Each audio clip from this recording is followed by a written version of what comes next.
Hello there, fellow Whovians. It's Tom back again with another episode of Whocast. This is going to be episode number 3, and first off, I want to apologise for not doing an episode last week. I was very busy and didn't have time to even watch last week's episode until this week. So to start off today's episode, I'm going to do a review of the Doctor Who Series 10 episode titled Thin Ice, which is the third episode in the series so far, and following that, I'll do a review of the fourth episode in Series 10 titled Knock Knock, and end with a discussion about the sonic screwdriver. Now for Thin Ice. This is a very interesting episode, as it was the second time the Doctor had gone to London during the 1800s. The first time he did this was during the Series 8 premiere episode, Deep Breath, the first episode featuring Peter Capaldi as the 12th Doctor. And for Thin Ice, it had to do with the Doctor taking Bill to the River Thames in London during the early 1800s. What I really liked about this episode is Bill feeling angry at the Doctor for not helping one of the orphans who dies at the hand of the green light which belonged to the water creature beneath the ice. Because we all know the Doctor has lost a lot of people in the past, and couldn't help the boy from getting eaten by the creature. It's interesting to me that the Doctor still remembers killing people in his lifetime, and losing people because even though he's a new body, he still remembers losing people. The rest of the episode was a bit confusing. As it turns out, the man that the orphan's benefactor to is using the creature to make money by feeding its victims. Some of the episode kind of confused me, but I did like the setting, and I love the fact that the Doctor is using the screwdriver as a flashlight while underwater. Now as for Knock Knock. This episode was very unusual. It reminds me of Hide a Bit, Series 7. In this episode we see Bill getting some friends of hers together as roommates and finding a place to rent. They end up staying in this mansion with this very unusual landlord who seems to be hiding something. They soon find out that the house makes a lot of creaking sounds at random and knocking. Then crazy stuff happens and the friends end up getting sucked into the house by something. As it turns out, the mother of the landlord, who is oddly younger than the landlord himself, possibly due to the fact of being in the wood for so long, is taking people away into the wood of the house in order to live. I'm guessing. The cause of the supposed deaths of the friends are these lice bugs who cover themselves over the person and consume them, which is really rather disgusting.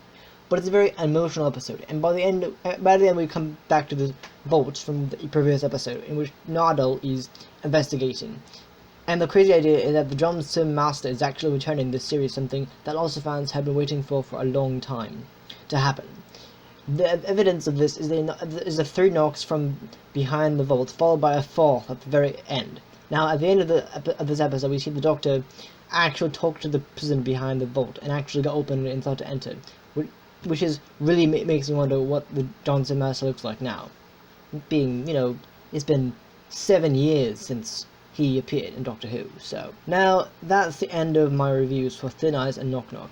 I didn't like Thin Ice as much as I liked Knock Knock, mainly because Knock Knock had that mysterious vibe to it that Thin Ice didn't have.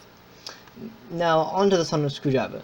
The screwdriver in both episodes has had a new use of it as of now, with the new one used by 12, since he got it back in Hell Bent in Series 9, which is a flashlight which has a flashlight on the end of it, which is something I've never seen the Sonics do before.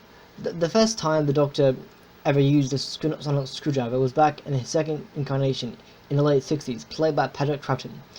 In the unfortunately missing serial Fear from the Deep, he gets a sonic screwdriver for the first time, and he finally uses it in Troughton's last ever serial, The War Games. We then see a new version of the screwdriver used by the third Doctor, John Pertwee, back in 1970.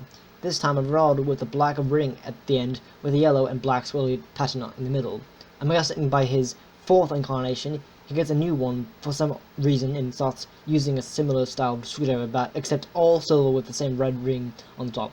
The sonic screwdriver didn't return until the 1996 TV movie with Paul McGann's one-time appearance as the 8th Doctor alongside Sylvester McCoy as the 7th Doctor. Of course, he will return in the 2013 mini-episode The Night of the Doctor as a Travel 1-8. The screwdriver that 7/8 uses is similar to the 4th Doctor's with slight changes to it. We finally get a return to the sonic screwdriver with the 9th Doctor in Series 1 of Doctor Who back in 2005.